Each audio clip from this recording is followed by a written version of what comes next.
day one.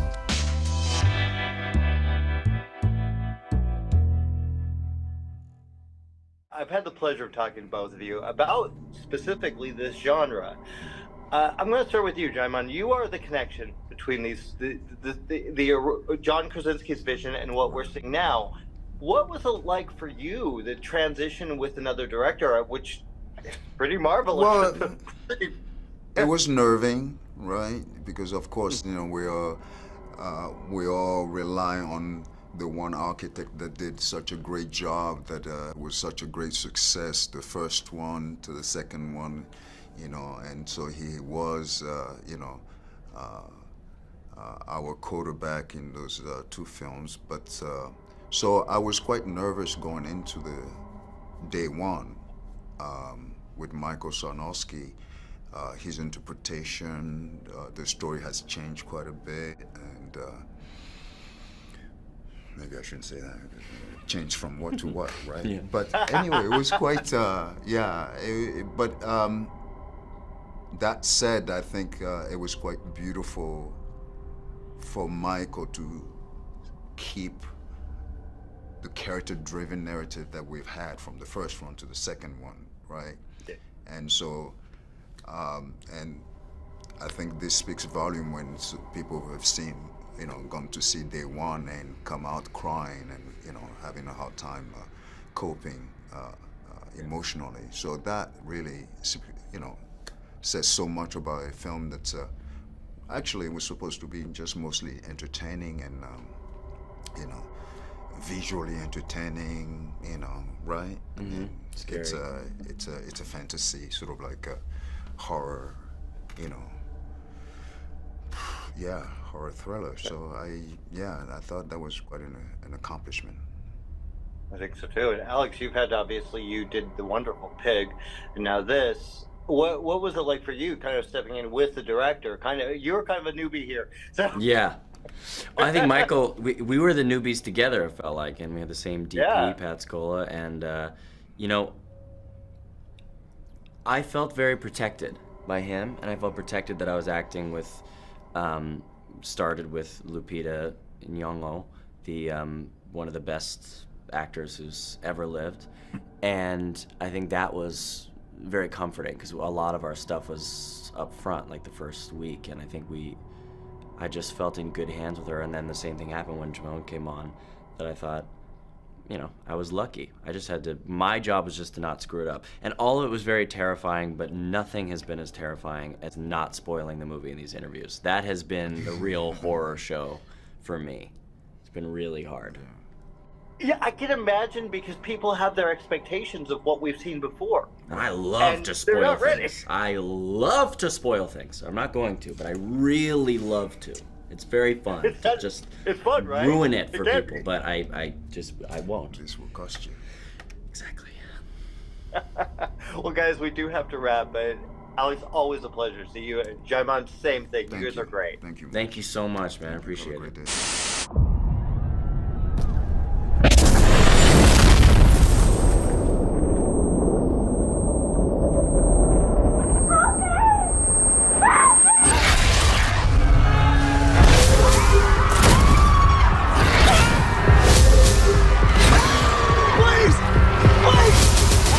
Michael, it's so good to see you. I've got to say, man, it's hard enough to step into a franchise and do something really original, but still true to the original. You know, something refreshingly new.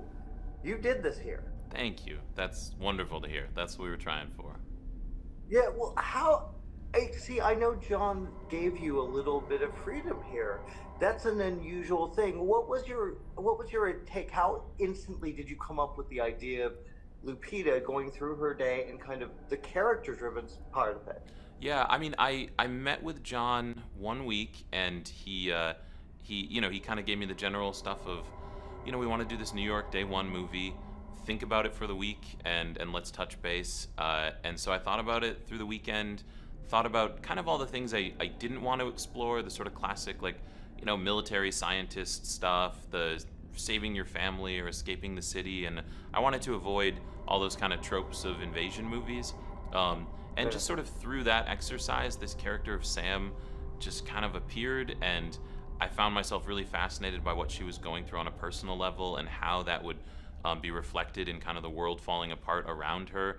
And then I just kind of explained that character to him, and you know, I half expected it to be like, well, that's not really the kind of character these movies usually follow, but he was super supportive and said, heck yeah, let's do it.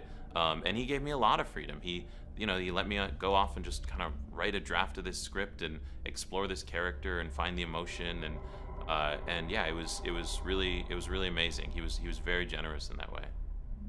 Well, you certainly have a great lead. Yeah, I was very lucky. How do you get to her, and she just does so much with this character. I know. I mean, you send a script to Lupita and you just pray and you just say, like, you know, let's take a shot, let's see if she responds to it. I very much expected her to just say, you know, I've done horror, I'm not interested. Yeah. But she just, I think she loved the franchise. She really responded to Sam and had so many ideas on how to bring her to life, and she just became so committed to her story.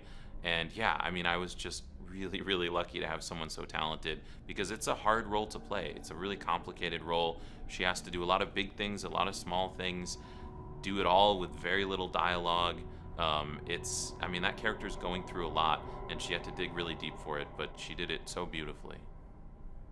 Now, you know, jumping into a franchise like this, it's got to be strange, but do you also go, well, you know, no, I could take this further. Or did you just basically, no, I've got this idea, I'm not thinking about the future in any way?